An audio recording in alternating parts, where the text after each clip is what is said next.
Se você está ouvindo isso agora, talvez não seja por acaso. Eu sou Alice Monteiro e você está no canal Locra. Existem histórias que não escolhem leitores. Elas chamam. Histórias sobre deuses antigos, monstros que nunca desapareceram, e pessoas comuns que descobrem, tarde demais, que o mundo nunca foi tão seguro quanto parecia. Neste audiolivro, você vai atravessar mares proibidos, segredos enterrados pelo tempo e decisões que mudam destinos para sempre. Aqui, heróis não nascem prontos. Eles erram. Eles sentem medo. E, ainda assim, seguem em frente. Então ajuste o volume, coloque seus fones de ouvido. E prepare-se. Porque a partir de agora, nada do que você acredita sobre o mundo vai continuar o mesmo. Bem-vindo e bem-vinda à segunda temporada de Atelfen. A história começa, agora. Capítulo 4. Caos. Seth não voltou a dormir. Ficou deitado, olhando para o teto de madeira do quarto, acompanhando com os olhos as pequenas imperfeições entre as tábuas, como se elas pudessem formar algum tipo de mapa do seu passado. O quarto estava quieto demais. Nenhum som além da própria respiração e do coração, que insistia em bater um pouco mais rápido do que deveria. Ele tentou puxar alguma lembrança do passado. Qualquer coisa. Um rosto, um lugar, uma voz. Nada veio. Era sempre assim. Um vazio limpo, quase educado, como se o mundo tivesse decidido poupá-lo de tudo que veio antes dos 16 anos. Às vezes isso parecia uma bênção. Mas naquela madrugada, parecia mais uma armadilha. Virou de lado, depois de costas de novo. O sonho com Morrigan ainda estava grudado nele como um cheiro difícil de ignorar. Não as palavras, essas já começavam a se dissolver, mas o tom. O jeito como ela o olhou. Como se ele fosse, ao mesmo tempo, tudo o que importava e apenas mais uma peça no tabuleiro. Quando a primeira faixa de luz entrou pela janela, Seth desistiu. Sentou na cama, passando a mão pelo rosto. O corpo ainda doía, mas menos do que na noite anterior. O cansaço agora era outro, mais fundo, mais quieto, não físico, mas sim mental. Pegou o anel que estava no criado mudo e o rolou entre os dedos. O metal estava morno, quase vivo, e havia ali um cheiro que ele reconhecia sem esforço. Emília. Não fazia sentido e ao mesmo tempo fazia todo sentido. O banho ajudou. A água quente escorreu pelos ombros, levando embora a rigidez dos músculos e, por alguns minutos, também os pensamentos. Seth apoiou a testa no azulejo, fechou os olhos e deixou o barulho constante preencher a cabeça. Se pudesse ficar ali o dia inteiro, talvez o mundo esperasse. Talvez Morrigan também. Quando saiu, vestiu as roupas limpas que haviam deixado para ele e saiu do quarto ainda com o cabelo úmido. A casa principal parecia maior à luz do dia, menos opressora. Desceu as escadas até o andar inferior sem pressa, guiado por um cheiro que fez seu estômago reclamar imediatamente. Comida. O hall se abria para uma área comum simples, mas bem cuidada. Madeira clara, janelas grandes, o som distante do mar misturado a vozes espalhadas pela ilha. Seth seguiu o cheiro até a cozinha e parou na porta por um segundo. Emília estava ali. Ela terminava de arrumar a mesa, movendo as coisas com eficiência automática. Havia pão fresco, frutas cortadas, café, suco e, Seth precisou confirmar com um sorriso, pão de queijo. Ela mordeu um pedaço enquanto ajustava um prato fora do lugar. Bom dia, falou, sem virar de imediato. Pelo seu silêncio dramático, vou chutar que não foi uma noite exemplar. Você sempre foi assustadoramente boa em diagnósticos matinais. Ele respondeu, puxando uma cadeira. Ela finalmente olhou para ele. Seus olhos percorreram o rosto de Seth com rapidez, captando detalhes que ele fingia não notar. Você não dormiu. Dormi, tecnicamente. Ele se serviu de suco. Mas preferia não ter dormido. Emília não comentou de imediato. Sentou-se à frente dele, cruzando uma perna sobre a outra, o pão de queijo esquecido na mão. Sonho. Seth assentiu, girando o copo entre os dedos. Com a Morrigan. Ela congelou. Não foi algo dramático. Nenhuma reação exagerada. Apenas aquele segundo exato em que o corpo inteiro dela ficou imóvel, como se estivesse recalculando todas as probabilidades de uma vez. Certo, disse, com cuidado. E, como foi? Ele contou. Não em detalhes longos, mas o suficiente. A sala escura. Os olhos vermelhos. A palavra mãe sendo dita como se fosse uma verdade antiga. O toque no braço. A sensação desconfortável de ser amado por algo que queria destruir o mundo. Emília ouviu tudo sem interromper. Quando ele terminou, apoiou os cotovelos na mesa. Então deixa eu ver se entendi. Começou. A Morrigan, terror oficial dos panteões, decidiu aparecer num sonho pra ser carinhosa? Eu sei como soa. Soa como uma armadilha. Ela respondeu, direta. Ou como algo muito pior. Sete deu de ombros. Também pensei nisso. Fez uma pausa. Mas parecia real. Ela não rebateu dessa vez. Apenas respirou fundo. Sonhos não são só sonhos pra gente. Disse, mais baixa. Principalmente quando envolvem deuses com problemas emocionais. O que é praticamente todos eles. Isso arrancou um meio sorriso dela. Ainda assim, Emília continuou. Você não precisa decidir nada agora. Nem entender tudo agora. Ele assentiu. Eu prefiro não falar mais sobre isso por enquanto. Tudo bem. O silêncio que se seguiu não foi desconfortável. Apenas presente. Sete tomou um gole de suco, depois outro. E, a Olivia? O olhar de Emília se afastou dele por um instante, indo para além da janela. Diretora do refúgio agora. Ele engasgou levemente. Desculpa, repete? Os deuses a tornaram imortal. Explicou. Depois de tudo, precisavam de alguém que segurasse Atelfen em pé. Ela era a melhor opção. Sete ficou quieto por alguns segundos. Muita responsabilidade. Murmurou. Né, Emília concordou. Mas alguém precisava carregar isso. A palavra imortal ecoou na mente dele, puxando de volta a imagem de Morrigan. A ideia de existir para sempre nunca pareceu confortável. E a Sarah? O rosto de Emília suavizou. Irlanda. Lidera um grupo de pesquisa sobre criaturas mágicas. Resgate, preservação, essas coisas. Metade das criaturas na ilha veio por causa dela. Sete sorriu, genuíno. Claro que veio. Ela encontrou um propósito. Emília completou. E não abriu mão dele. Ele ficou olhando para a mesa por um instante. E o resto do pessoal? Ela demorou um pouco mais dessa vez. A Morgan foi encontrada depois da batalha com o Logan. Encontrada como? Emília respirou fundo. Quase morta, mas nosso pai interveio. Sete sentiu o estômago apertar. Ele a levou para o submundo como herdeira e a Caine foi com ela. Ele passou a mão pelo cabelo. Isso soa exatamente como algo que acabaria acontecendo. E o Alex? Ela hesitou. Está viajando. Disse que precisava viver antes que o mundo acabasse de vez. Sete soltou um riso curto. Clássico. Ele quase morreu. Emília respondeu, firme. Todos quase morreram contra o Logan e parece que os três precisam se reconstruir. O silêncio voltou, mas agora era mais pesado. Parece que todo mundo seguiu em frente. Sete disse, por fim. Todo mundo teve que seguir. Ela corrigiu. Ele assentiu devagar. Do lado de fora, o vento passou entre as árvores, trazendo o cheiro do lago. Sete olhou pela janela, para a ilha viva e em movimento. Acho que, começou, depois parou. Acho que eu vou precisar de um tempo para acompanhar tudo isso. Você vai ter, Emília respondeu. Querendo ou não. Ele sorriu de lado. Ainda bem. E, pela primeira vez desde que acordou, Sete sentiu que talvez, só talvez, estivesse exatamente onde precisava estar. Sete ainda estava tentando decidir se aquele silêncio confortável entre ele e Emília era algo bom ou apenas perigoso quando foi interrompido. Uma voz infantil atravessou a varanda como um alarme disparado sem aviso. Emília! Chamou, sem fôlego. A Olivia mandou chamar vocês. Agora. Os dois se afastaram quase no mesmo instante, rápido demais para parecer natural. Sete passou a mão pela nuca, enquanto Emília se recompunha com uma eficiência que sempre o deixava levemente impressionado, como se emoções fossem algo que ela sabia guardar em compartimentos muito bem organizados. Na porta, Amanda se apoiava no batente, respirando curto. Os cachos desgrenhados estavam ainda mais bagunçados que o normal, e os olhos atentos pulavam de um para o outro, absorvendo tudo. O que aconteceu? Emília perguntou, já de pé. Eu não sei direito. Respondeu a menina. Ela só disse que era urgente. Tipo, urgente de verdade. Isso nunca é um bom sinal. Murmurou Sete. Emília assentiu e começou a andar sem olhar para trás.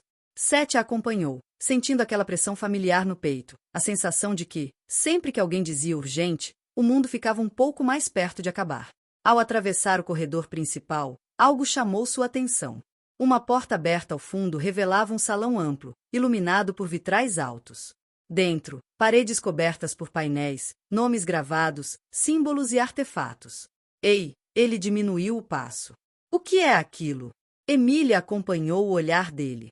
O Salão dos Heróis. Havia algo diferente no jeito como ela falou. Mais baixo. Mais sério. É onde ficam os registros das batalhas mais importantes. E das pessoas que não voltaram delas. Ela hesitou um segundo. Você está lá também. Sete parou. Eu? Você. Mas eu não. Ele gesticulou, procurando a palavra certa. Não fiz nada digno de vitral colorido. Emília o encarou com firmeza.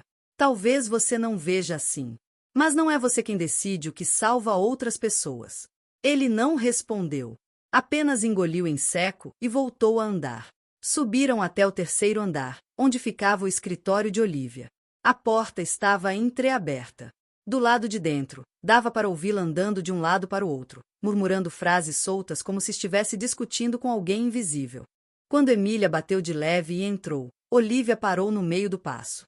Os olhos dela encontraram Sete, e por um segundo inteiro, toda a postura firme desmoronou. Você, ela respirou fundo. Você realmente está vivo. Última vez que eu chequei, Sete comentou, tentando aliviar. Sim. Ela soltou uma risada curta, nervosa, e passou a mão pelo rosto. Desculpa. Endireitou-se. Eu precisava ver você pessoalmente. Imagino que isso não seja só saudade, ele respondeu, fechando a porta atrás de si. Olivia foi direto ao ponto. Recebi uma mensagem dos deuses esta manhã. Sentou-se à mesa, como se o peso das palavras exigisse apoio físico. Os líderes de cada panteão querem uma reunião com você. Sete piscou. Claro. Porque sempre dá certo quando deuses querem conversar. Tem mais. Ela acrescentou. Claro que tem. Olivia respirou fundo outra vez. Surgiu uma ilha. Emília franziu a testa. Surgiu. Como? No ponto 00 do Atlântico. Olivia se levantou, indo até uma estante abarrotada de livros antigos. Nenhuma placa tectônica. Nenhum registro anterior. Simplesmente, apareceu. Sete sentiu um arrepio percorrer a espinha. Isso não parece nada bom. E não é. Olivia puxou um volume grosso, com símbolos nórdicos na lombada. Segundo os registros do Mimir, essa ilha é conhecida como a Primeira Ilha. O lugar onde ficava o castelo dos primordiais. O silêncio caiu pesado. Morrigan e Logan, continuou Olivia, usaram o poder das 3 chaves para trazê-la de volta. O nome de Morrigan ecoou na mente de Sete, ainda fresco demais por causa do sonho. E o objetivo? Emília perguntou, embora a resposta já estivesse escrita no rosto dela. Olivia levantou os olhos. Libertar o caos. Sete sentiu como se o chão tivesse afundado alguns centímetros sob seus pés. O caos tipo, ele fez um gesto vago. O primeiro de todos os problemas? Esse mesmo, Olivia confirmou. O primordial do qual tudo surgiu. Preso desde antes da ideia de tempo existir. E eles acham que isso vai terminar bem? Sete murmurou. Eles não querem que termine bem, respondeu Olivia. Querem que termine diferente. Ela o encarou com intensidade. Poder. Vingança. Reescrever tudo. Talvez algo além da nossa compreensão. O fato é, os deuses estão com medo. E sua volta não ajudou. Minha volta? Sete repetiu. O que eu tenho a ver com isso? Olivia suspirou. Você é filho da Morrigan. Querendo ou não, isso faz de você um símbolo. Para os deuses. Para os semideuses. Fez uma pausa. Ninguém sabe de que lado você está. Emília cruzou os braços. Então qual é o plano? Olivia não hesitou. Sete vai ficar na casa principal. O coração dele deu um salto. Você quer me isolar? Proteger, ela corrigiu. A você e aos outros. Não é prisão. Você só vai dormir aqui.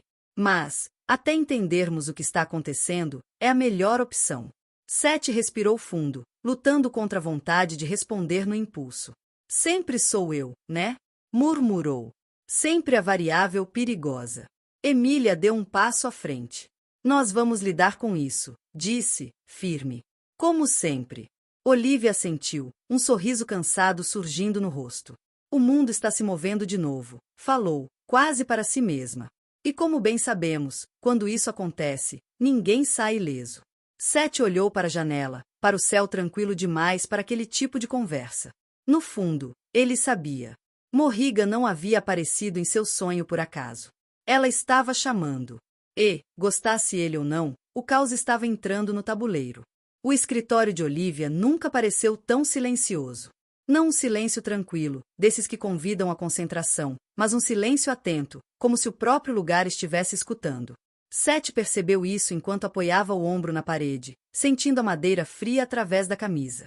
Do lado de fora, o céu começava a escurecer, nuvens se juntando devagar, como se o mundo estivesse se preparando para uma conversa difícil.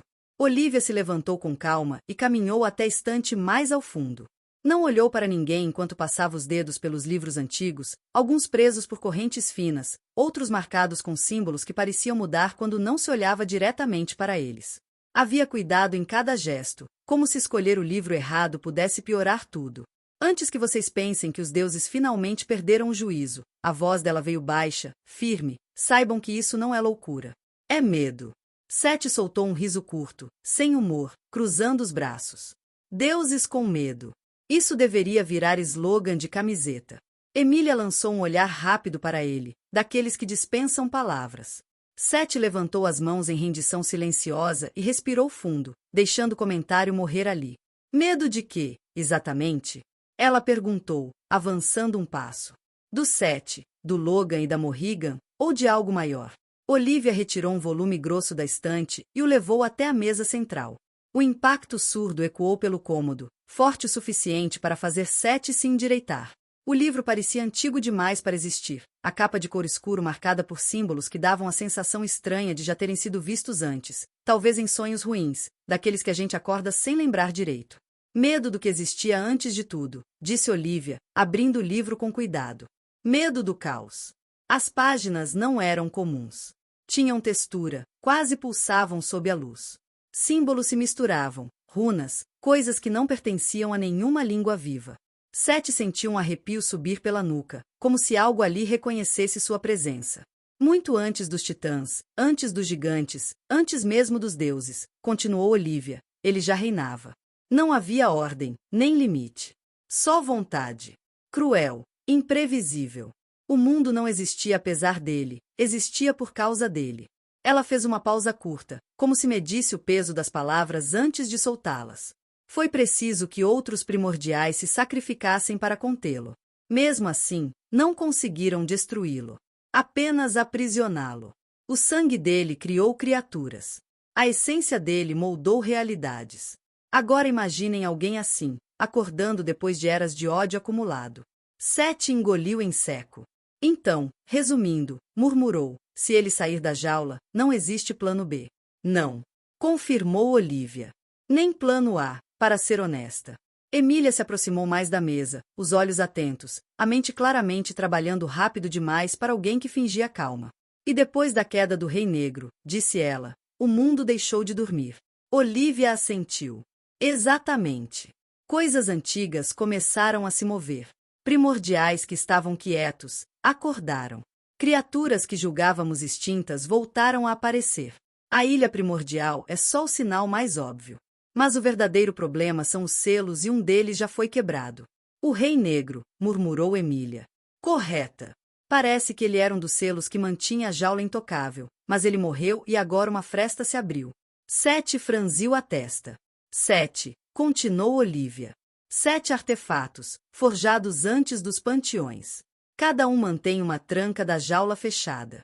Todos feitos com fragmentos primordiais e com o sangue do próprio caos. O nome pareceu pesar no ar. Seth sentiu o estômago se contrair. E Logan, disse-ele devagar, quer juntar tudo isso. Logan e Morrigan, completou Emília, sem hesitar. O silêncio que se seguiu foi pesado. Seth se afastou da parede, andando até a mesa, inquieto. Então é isso. Outra corrida maluca. Artefatos antigos, fim do mundo como prêmio de consolação. Se fosse só isso, eu já teria enviado equipes. Respondeu Olivia. Mas não sabemos onde estão esses artefatos. Não existem registros confiáveis. E, com a quantidade de monstros despertando lá fora, mandar semideuses agora seria extremamente imprudente. Ela respirou fundo antes de continuar. Perdemos muitos desde o ataque ao vale. Além disso, Alex, Morgan, Caine, estão fora da linha de frente. Isso nos limita muito. Emília fechou os olhos por um instante, absorvendo aquilo, e então voltou a encarar Olivia. Emília respirou fundo. Você mencionou uma pista. Olivia se afastou da mesa principal e foi até outra, menor, coberta por mapas e anotações. Pegou um pergaminho dobrado várias vezes e o abriu com cuidado. Assim que tocou o material, o mapa mudou, se ajustando sozinho, até parar no sul da Austrália. Regiões específicas se destacaram: Flinders Ranges, Port Augusta, Peterborough. Não é um mapa comum, explicou. Ele mostra onde meus problemas podem ser resolvidos. E, no momento, meu maior problema é encontrar respostas. Então isso marca os artefatos? Seth perguntou. Acho improvável. Olivia balançou a cabeça. Mas pode indicar alguém que saiba algo. Seth inclinou a cabeça. Esses borrões não parecem defeitos. Não são. Ela respirou fundo. Acredito que Nyx possa estar nessa região. Emília congelou por um segundo. Nyx. A própria noite. Olivia, nenhum dos 9 primordiais são vistos a eras. Invisível não significa ausente. Respondeu Olivia. Só inacessível. E quem tenta encontrá-los geralmente não volta. Seth soltou um assobio baixo. Ótimo! Uma primordial reclusa, num continente inteiro que quer nos matar. Parece acolhedor. Seth sentiu o anel em seu dedo esquentar de leve. Fechou a mão instintivamente. E os deuses? Perguntou. Vão ajudar ou só vão ficar vendo? Olivia soltou um sorriso cansado. Como sempre, estão brigando, ameaçando, adiando decisões. Por isso, eu preciso de tempo. Tempo para quê? Emília insistiu. Para pensar. Para montar um grupo certo. Para não dar um passo errado e acabar ajudando Logan sem perceber. O silêncio voltou. Seth passou a mão pelos cabelos. Então sabemos que algo terrível está vindo. Só não sabemos quando, onde ou como impedir. Ele respirou fundo. Me dê a missão. Nem pensar, Olivia cortou, sem hesitar. Como assim, não? Você é uma variável instável, Seth. Mandar você agora seria pedir por desastre. Apesar de tudo, ele sorriu de lado. Certo. Então vai mandar outras pessoas morrerem? Da última vez nós que partimos em missão. E olha como terminou, ela rebateu, a voz falhando por um instante. O silêncio caiu pesado. Olivia fechou os olhos por um segundo. O arrependimento veio rápido demais. Me desculpa. Emília manteve o rosto sério e foi a que quebrou o silêncio. Quanto tempo você precisa? Olivia hesitou. Dias. Talvez mais. Talvez menos. Seth fechou os olhos por um segundo, depois abriu. Enquanto isso, a bomba relógio vai dar uma volta. Antes que alguém respondesse, ele abriu a porta e saiu. Olivia acompanhou o som dos passos se afastando e então olhou para Emília. Você não contou sobre a profecia, contou? Ele chegou ontem, respondeu Emília, exausta. Não era o momento. Ela desviou o olhar por um instante. Ele só precisa respirar. Olivia assentiu, mas a preocupação não saiu dos olhos. Tempo não é algo que temos sobrando, M. Emília caminhou até a porta. Quando tiver algo concreto, me avise. Não quero ficar no escuro. Eu sei. Olivia fez uma pausa. Só tomem cuidado. Morriga não perde, e Logan é imprevisível. Emília sorriu de leve. Já tive semanas piores. Olivia deixou escapar um sorriso curto enquanto servia um copo de uísque. Ao longe, um trovão ecoou, lembrando que o mundo não esperava ninguém se sentir pronto. Seth caminhava porque precisava. Não havia um plano, nem um destino claro, apenas a sensação incômoda de que, se parasse, os pensamentos o alcançariam rápido demais. A casa principal ficava para trás, grande e silenciosa, enquanto a trilha de pedra clara se abria diante dele, convidativa como se dissesse que andar era permitido, pensar nem tanto.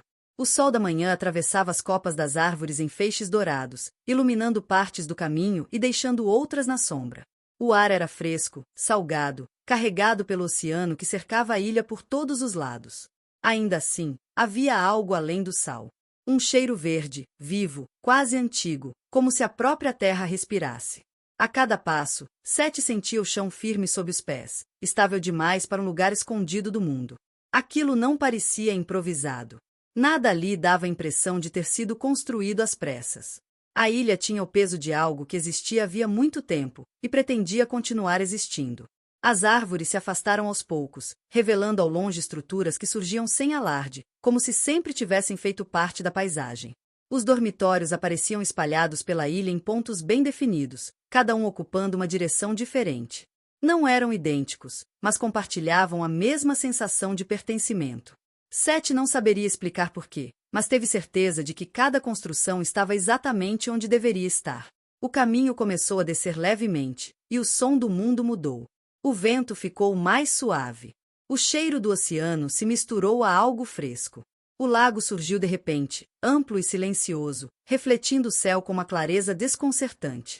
A água variava de azul a verde conforme a luz tocava sua superfície, transparente o suficiente para revelar pedras lisas no fundo. Sete parou na margem. Observou o próprio reflexo se mover com a água, distorcido, instável. Por um instante, teve a estranha impressão de que o lago não apenas refletia, mas observava. Como se reconhecesse quem estava ali. Do outro lado, a ilha despertava. A vila começava a ganhar vida, ainda lenta, ainda sonolenta. Semideuses surgiam em pequenos grupos, alguns rindo baixo, outros caminhando em silêncio, carregando armas de treino, sacolas ou livros grossos demais para serem leves. Não havia pressa. Não havia explicações. Todos pareciam saber exatamente onde ir. As construções da vila eram simples, feitas de pedra, com telhados avermelhados e janelas estreitas. Lembravam vilas antigas, resistentes ao tempo. Havia uma cafeteria soltando vapor quente pelas janelas, uma lanchonete aberta cedo demais, oficinas já em funcionamento. Nada chamava atenção sozinho, mas tudo junto formava algo sólido. Funcional. Vivo. No centro da praça, um obelisco de obsidiana se erguia, escuro e silencioso. Algumas pessoas passavam por ele sem olhar. Outras diminuíam o passo sem perceber. Sete sentiu o peso daquele lugar mesmo à distância, como se fosse o eixo invisível em torno do qual a ilha girava. Ele preferiu seguir pela trilha lateral, contornando a vila. Passou por um grupo de campistas mais jovens discutindo animadamente algo que envolvia uma criatura alada e uma decisão claramente ruim. A empolgação deles era barulhenta, desorganizada e cheia de vida. Sete sorriu sem perceber. Aquela energia era frágil, mas era real. E era exatamente isso que fazia tudo valer a pena. O som metálico de armas se chocando ecoou pelo ar. A arena ficava um pouco afastada, escavada na própria rocha da ilha. Arquibancadas de pedra clara cercavam o espaço circular onde semideuses treinavam. Alguns estavam concentrados demais para notar o mundo ao redor. Outros riam enquanto limpavam cortes recentes. Não havia heroísmo ali, apenas prática. Cair. Levantar. Repetir. Atrás da arena, os campos se estendiam em faixas bem cuidadas. Trigo dourado balançava com o vento, árvores frutíferas cresciam alinhadas, e pequenas estufas protegiam ervas raras. Sete percebeu que a ilha não vivia apenas de batalhas. Alguém precisava plantar. Alguém precisava cuidar. Alguém precisava garantir que tudo continuasse funcionando quando os heróis falhassem. Mais adiante, o som mudou de novo. O estábulo ficava próximo à floresta mais densa, construído em madeira reforçada e pedra natural. Lá dentro, criaturas de todos os tipos conviviam em um equilíbrio delicado. Pégasos inquietos batiam as asas, levantando poeira dourada. Animais que não pertenciam a nenhum mundo comum observavam tudo com olhos atentos. O cheiro era forte, feno, magia e algo indomável. Sete ficou ali por um momento, observando a distância. A ilha não abrigava apenas filhos dos deuses. Abrigava histórias vivas. Ecos de tempos que não tinham acabado de verdade. Ele voltou pelo mesmo caminho, sentindo o sol subir no céu. Quando retornou à vila, seus passos o levaram ao obelisco quase sem que percebesse. Desta vez, parou. Aproximou-se. Os nomes gravados na obsidiana refletiam a luz da manhã de forma estranha, como se nunca estivessem totalmente visíveis. Sete leu alguns ao acaso. Depois outros. Até que um nome fez o mundo ao redor diminuir. Christian Reich. Ele tocou a pedra fria, sentindo o peso atravessar a mão, o braço e o peito. A lembrança veio inteira, sem aviso. Sete respirou fundo, tentando afastar aquela sensação conhecida, ulpa, saudade, algo quebrado que nunca se encaixava de novo. Ao redor, a ilha continuava viva. Risadas distantes. O som de espadas. Asas batendo. Tudo seguia em movimento. Ainda assim, Sete teve a certeza incômoda de que aquele lugar bonito demais estava esperando por algo. Como se a ilha inteira estivesse se preparando. Segurando o fôlego. E, sem perceber, ele também. Sete estava sentado na beirada da falésia como se tivesse sido deixado ali por engano. As pernas pendiam sobre o vazio, os pés balançando devagar, enquanto ele observava a vila abaixo.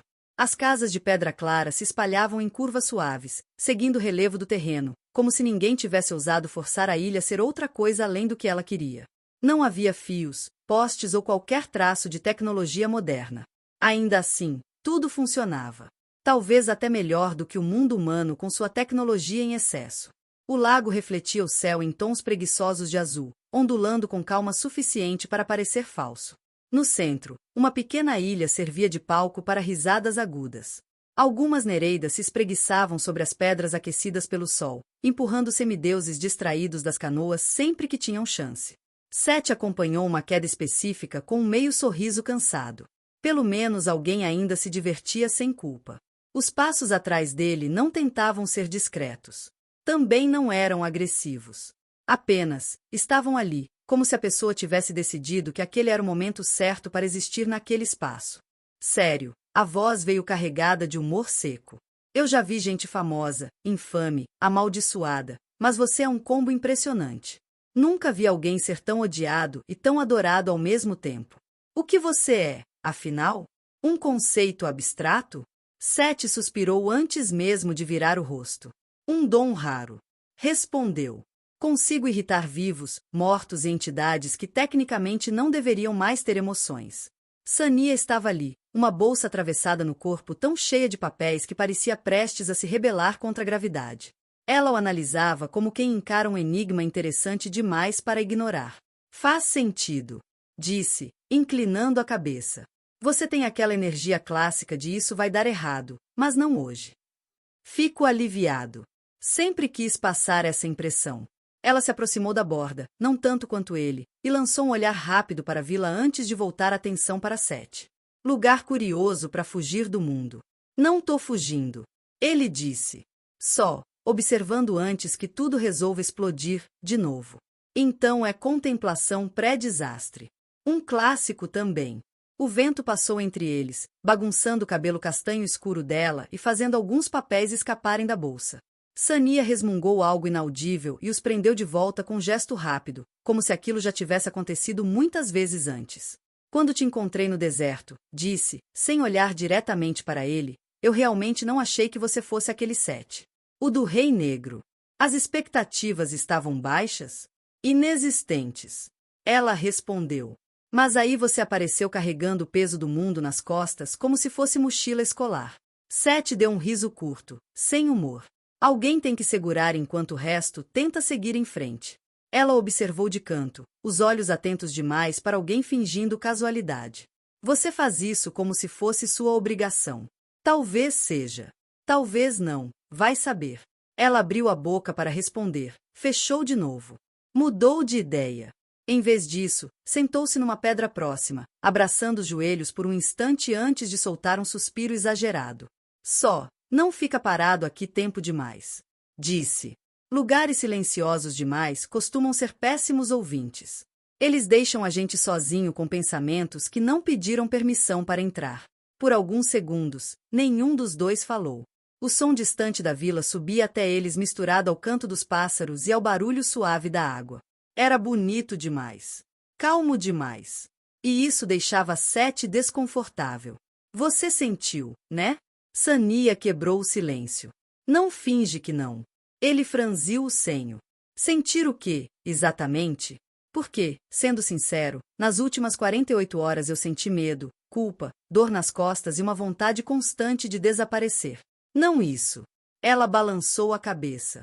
As valquírias, a gente percebe coisas antes delas acontecerem. Não é bem visão do futuro, é mais como o universo pigarreando antes de falar algo importante. E agora ele tá fazendo o quê? Ela ficou séria. Pela primeira vez desde que chegou ali. Antes, com a história do Rei Negro, era barulho. Um chiado irritante, como rádio mal sintonizado. Agora é diferente. É silêncio. Um silêncio gelado, contínuo. Como se algo tivesse prendendo a respiração. O vento soprou mais forte, arrancando um assobio estranho das árvores da encosta. Sete se levantou devagar. Isso é coletivo? Perguntou. Infelizmente, ela respondeu. Outras valquírias sentem o mesmo. E sempre que a gente concorda em alguma coisa, o universo decide testar nossos limites. Ótimo, ele murmurou. Nada como um pressentimento cósmico compartilhado para animar o dia. 7. Ela disse, a voz mais baixa, mas firme, isso não é só pressentimento. Ela hesitou. Muito pouco. Mas ele percebeu. O que é, então? Sania respirou fundo, como se estivesse escolhendo palavras que não queriam ser escolhidas. É como se algo estivesse acordando. Algo antigo. Muito antigo. Não é Deus. Não é Titã. E definitivamente não é algo que os livros daqui saibam explicar direito. E olha que eu já li coisa demais para alguém que deveria só coletar almas. Um arrepio percorreu a espinha de Sete. Eu não costumo dizer isso, ele falou, mas isso me assusta. O silêncio voltou, mais pesado. Na trilha atrás deles, um grupo de campistas passou rindo, empurrando-os aos outros, completamente alheios. Sete observou até que desaparecessem entre as árvores. Essa ilha, ele começou. Ela é segura, não é? Sania soltou um riso sem humor. Nenhum lugar é seguro. Nem aqui. E nem o reino dos deuses, pelo que tudo indica. Ele passou a mão pelos cabelos, exausto. Você sabe que tem mais coisa acontecendo, ela disse. Dá pra ver na sua cara. E depois de falar com a Olivia, ficou claro que nem todo mundo recebeu o memorando completo do apocalipse iminente. Sete sorriu de leve. Digamos que, o que vem agora faz o Rei Negro parecer um ensaio geral mal planejado. Os olhos dela se arregalaram. 7. Daquela vez o mundo quase acabou. Pois é. Ela soltou um suspiro longo, dramático. Ótimo. Um inimigo invisível, antigo e provavelmente ofendido. Clássico. Aposto que também odeia ser ignorado. Ele riu, mas a expressão séria voltou rápido. Quando isso começar de verdade, disse, a gente vai estar na linha de frente. Sania olhou mais uma vez para a ilha, para o lago brilhando sob o sol, para a vila que ainda acreditava em paz. Parece que sim, respondeu. E, bom, não é como se tivéssemos escolha mesmo. O sol começou a descer no horizonte, tingindo tudo de dourado, como se o mundo insistisse em parecer normal por mais alguns minutos. Se você chegou até aqui, significa que essa história tocou você de alguma forma. E isso faz toda a diferença. Se este capítulo te envolveu, se você sentiu a tensão, o medo ou a esperança junto com os personagens, deixe um like. Isso ajuda o audiolivro a alcançar mais pessoas que também estão esperando por uma história como essa. Inscreva-se no canal para não perder os próximos capítulos, porque o que vem a seguir é ainda mais perigoso e ainda mais intenso. Ative o sininho, respire fundo. E nos encontramos no próximo capítulo. Até lá, lembre-se, os deuses sempre observam.